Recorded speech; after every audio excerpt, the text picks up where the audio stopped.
Hi, I'm Dr. Mike and this is NFGeeks. Well, this video is a Thursday theme video. Every week I post a video based on a certain theme so that people can be inspired to post their own videos, video responses on Thursdays. And this video's topic is going to be change and how we react to change based on our type. And the reason why I picked this one is because, well, two. One is because I've had a lot of change this year, so it's on my mind. But more importantly, change is both good and bad. One thing I've been doing sort of with these videos is I pick something very heavy and serious and potentially bad and whatever, and then I would pick something lighthearted and stupid or whatever. And change is sort of the both together. So that's it's a better balance for talking about, because you can go back and forth between positive and negative and whatever, and how you react to it and how others react to it. So I think there's something to that to speak about. Now, what I want to talk about mostly, and then we'll get into other things about change with the other types, is I want to talk about something with ENFP that I've kind of talked about, but I've really been thinking about it lately, and how it manifests, how an ENFP changes. And it's kind of connected to the INFJ door slam. Okay, so INFJs, as we all know, because we've all faced it, is the INFJ door slam, where they've had it enough with you, and boom, they close the door on you and they lock it, and that's it. Okay, they're done, and boom. Okay, and there's something similar. I realize there's something similar in ENFP, and I've kind of named it before, but it took me a while to sort of a while to sort of come up with what was going on with that, because I was kind of like, well, ENFPs kind of do this too, but no, it doesn't feel the same. It doesn't feel like a door slam. Okay, when we do a door slam, it's like the INFPs. We both do this. It's a fake door slam. Okay, there's no lock. It's just meant for the noise. Boom, and then we open it up. See if you're coming. That's so. Yeah, we do a door slam too, but it's totally fake. It's not for real at all. It's totally done out of emotion and anger and impulsive. Okay, it doesn't feel impulsive with the INFJ. They've thought it through. They're done. Got boom, and they've locked it shut. But that's not the case with ENFP or INFP. But it does similar. There is sort of a connection to what I want to say about ENFP, and that is that what I think happens with ENFP, and this is where ENFPs change. This isn't necessarily the reaction an ENFP is having to change, but how an ENFP changes is that I call it the flip. Okay, the ENFP flip. The ENF flip of ENFP. And what I mean by that is, just like, think on a skillet, flipping a pancake, boom, is that what happens is we get to a situation and then we get stuck and we don't know what to do, or we can't change it or whatever. We've given up finally, whatever. And this could be romance or other things. And then we just, like a light switch, we just flip over and we're like, okay, moving on.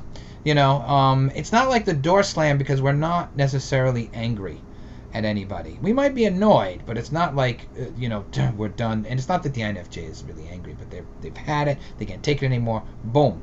And that doesn't what it feels like for me as an ENFP. It feels much like a flip. Like you get to the edge of the thing and then finally flip, it goes to the other side. And now you're on this other side and you're on your way to the next thing. I feel like that about a lot of things, I realize. And I think it's the perceiver thing that makes that happen. Okay, and I think that's one of the big differences. So there's lots of examples. Let me give examples, and then I'll talk about why this is different. There's lots of examples in relationships. I've had a lot of relationships go south. I'm an ENFP, so that's common. But when they go south, there comes a point where I just say flip, and I just really sometimes in one day I just kind of flip over and like, okay, moving on. It's not really angry. It's just like, okay, whatever, next, and you're on your way. I mean, that's how it feels to me. I'm on my way. You know, so it's happened in relationships. It's happened online with a whole bunch of things with NFGeeks. Lots of NFGeek stuff had flipped and flipped and flipped and flipped. You know, lots of times with various relationships with people going on where it'd be very serious and very important and then very intense, and then it would, you know, it would go down or whatever, or something bad would happen, and you know, and then finally it would just flip. I'd be like, okay, that's done, over, move on, you know, and I think what the funny thing is that people sort of expect me to sort of change or be mad or something, like, you know, I don't necessarily flip back. I only flip is if the situation comes to a complete halt and I have no choice, and then it kind of and then it kind of goes over, and then I'm fine again. I'm like, oh, okay, moving on, you know. But if I don't need to flip, I don't flip. You know, I just keep riding it. And again, it does feel like a flip. It's not. You know, again, I compare it to the INFJ, but it's not a door slam. You know, it's not like that. And the reason why it's not like that is because I can flip back. Okay, the INFJ never flips back, but I could easily flip back. You know, for example, potentially in my mind, there's always a little piece that I could possibly get back together with any woman I've ever been with in my life, no matter what's happened. Okay, there's always that little, I just might, you know, flip back over, and then I'm back in the relationship, back in love, you know. And another thing too, I have done that with women before, and the funny thing is when it flips, you know, it's over, and then we break up, and then it kind of goes back together, and then once I'm flipped back, it's just like nothing had happened. Boom, just right back in. You know, I'm on that side of the pancake, and then it flips over again. You know, that's you know, that's how I feel that ENFPs change. You know, and the thing is, it's not just me. Like, I've kind of can see this in other ENFPs, and I think that's why we're considered flighty. Okay, this is my whole theory about this, is that it's not that we're flighty, and it's not we're flip-floppers, we're just flippers. Okay, like, you know, something's happened, time to turn the pancake over, time to turn the burger over, whatever the, you know, pick your you know, pick your thing on the skillet, you know, eggs, you know, whatever it is, it's time to flip it over, you know. And it seems flighty because we will flip back, okay, if the situation warrants it, you know, if something happens or if there's an opportunity. But it does feel normal to us, you know, when it finally happens. I don't feel bad. I'm not mad at the other person. You know, if we're talking about relationships, I'm not mad, not angry at that point. You know, I'm like, I might be annoyed. I might be like, oh, that stunk. But, you know, if I flipped it over, and I'm not, like, carrying anything. I just kind of already have done it, you know. So that's how we change. And I think that's our reaction to change in a way, too, when we can't handle the change, or when things aren't changing the way we want to change them. Everything comes to a grinding halt. That's when I know the flip happens, because it's always like a grinding halt. There's nothing left to do, and it's been managed the best I can manage it, and then just goes right over, and now I'm in a whole different place about the whole thing, you know, very, very quick, you know. But sometimes it's a reaction to change, you know. A lot of times actually it's a reaction to change, and not being able to change what we want to change, or we're not able to change something back, and then finally that comes to an impossible place, and then, you know, it goes over, you know, it flips over. And this happens with ideas, you know. Again, people think I'm much, you know, more rigid about ideas than I actually am. They're mistaking the enthusiasm for my you know, for my clutch on it, because I'll flip on an idea gladly. I say in class that, you know, you want to be a lover of ideas, but you don't want to marry one.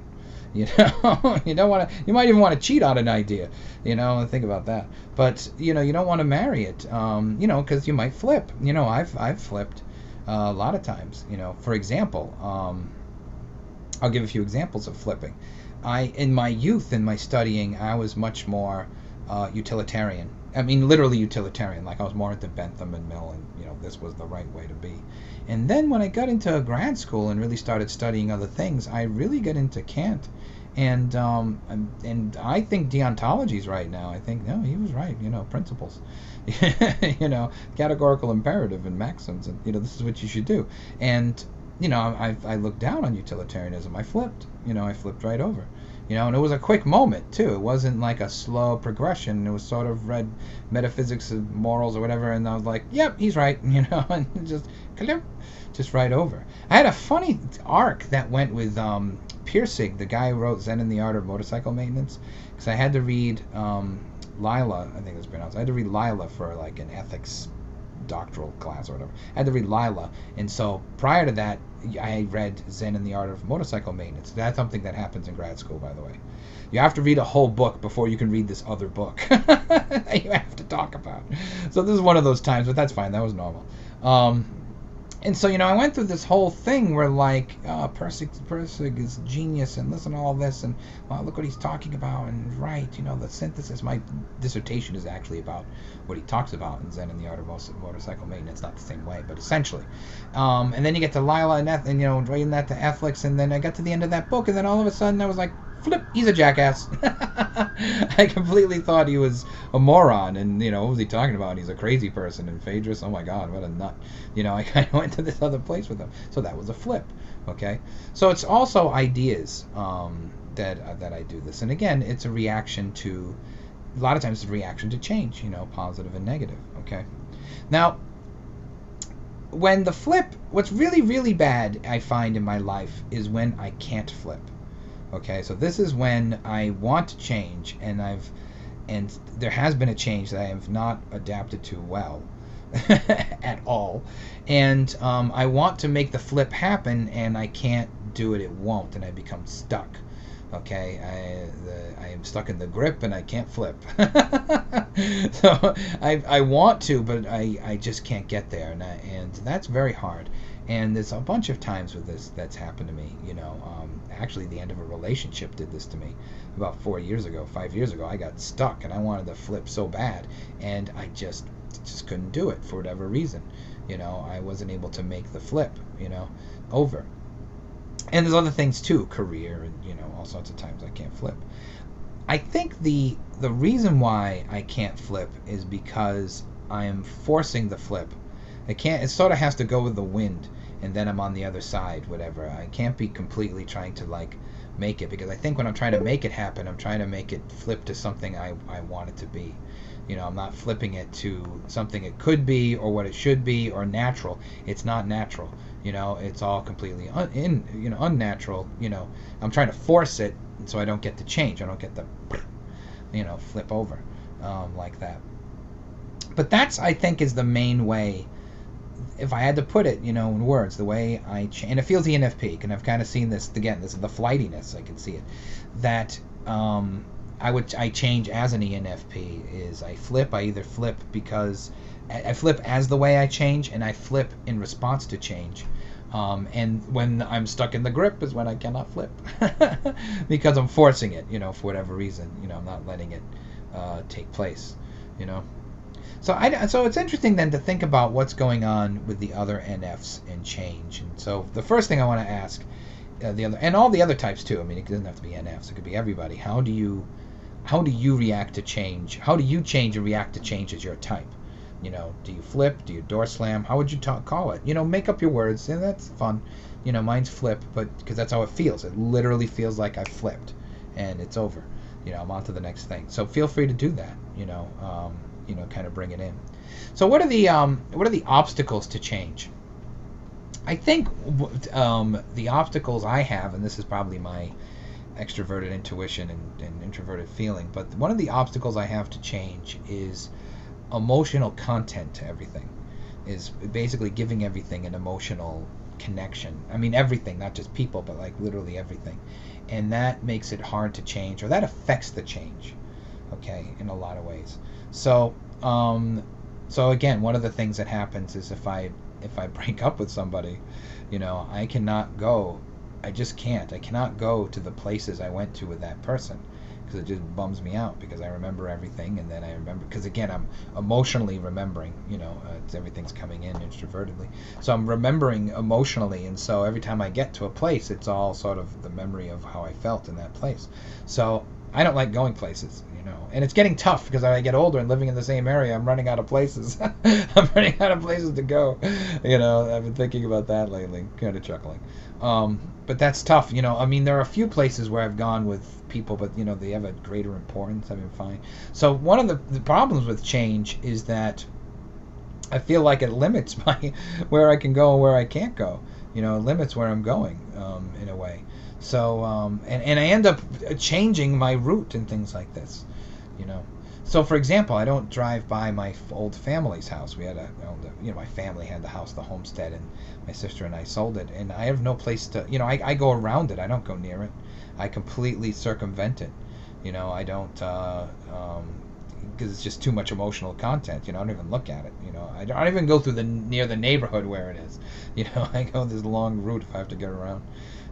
And that's tough because I'm reacting to the change. Now, moving and giving up the homestead and all that hasn't bothered me at all. I'm glad I flipped on that. You know what I mean? I was sort of like really bummed out to lose the house. I mean, we didn't lose it. We just didn't want to deal with it. But still, I'm an NF. I had emotional connections to this house. I mean, it was the house of my youth and my childhood and my family. So I remember the last day before we sort of got rid of it or whatever, I was so miserable. So miserable. It was like my whole life was being sold and all that. And then the next day, bloop, yep, new place, fine. I had the flip. But at the same time, I can't go back there, because the change of not living there has made it hard. And what makes it hard is the emotional content that I sort of project onto everything. That makes it very hard to change. I also find that it's getting harder to change as I get older, and that's common. We all know that. It's getting, everybody has a hard time changing as you get older. But I find that the difficult for me as an NF is that what I want as an ENFP is to have affirmation that it's okay, that I'm still cool, that I'm still cute, whatever it is. I want that affirmation, and it kind of doesn't come the way I'd like it to come in. It's not coming in like, because people add things like, well, for your age, things like that. At least you have some of your hair. Oh, some, that's awesome. So there's always like this ENFP affirmation that I want so badly that just doesn't come, or doesn't come the way I want it. That's part of the tough things about it. Another part of the change is having these deep feelings about the world, and being an NF getting older. You get to experience more and more suffering over time. It's not, and granted, if you're a younger NF, 30s, 20s, whatever, teens, you're experiencing this now. All the NFs experience this throughout their lives. But the older you get, the more it's accumulated. Okay? So the suffering of the world, you've been experiencing the suffering of the world longer and longer and longer and longer, and therefore more and more and more and more. And that makes you more melancholy, and it certainly makes you more cynical about life and love and people and, and humanity. I know that's something that happens with me, But still, it's it's durable, it's durable, Now, I've had a lot of changes. Let me finish up on this. I've had a lot of changes this year. I ended a relationship, and I graduated, got my PhD, and Noah graduated, to high school, and he started school. And so, there's been a lot of, and various little things too. NFGeeks has changed. It's, bigger than ever, and lots of videos and all that. But the big things have been the ending of the relationship and getting the PhD, which all happened at the same time. And the funny thing about big change is that you don't realize the impact of it until weeks, even months later. It really wasn't months later that I really sort of felt the whole change of the two things at the same time. Because the PhD takes so much energy out of you if you do this. It takes so much out of you, especially the last semester of it, because you got to get it in, and then you got to do the defense, and then all of a sudden you've graduated. That you're just exhausted for months. You have to recover. It takes months to recover, from it. So there's that, and then you're sort of not a student anymore, and well, what do I do with my life now? I'm actually a doctor, and and it was kind of funny to sort of realize that. I didn't really realize it fully until I put it on my syllabi, and I saw it. But you don't, the impact of it is so strong that you don't see it until later. And the same thing with breaking up with the doctor. It took I did a flip in the middle of it. I was like, okay, we're done. But the real impact of it and the real sort of grieving of it took later, because you know, it all happened at once, and so I was just sort of shell shocked over it. But the grief, kind of like, you know, almost like PTSD, the grief about it came much later, months, and then I was sort of like, oh, you know, but still, I'd flipped, so I wasn't like going to go back. I was still like, okay, I'm on this new whatever, you know, right now.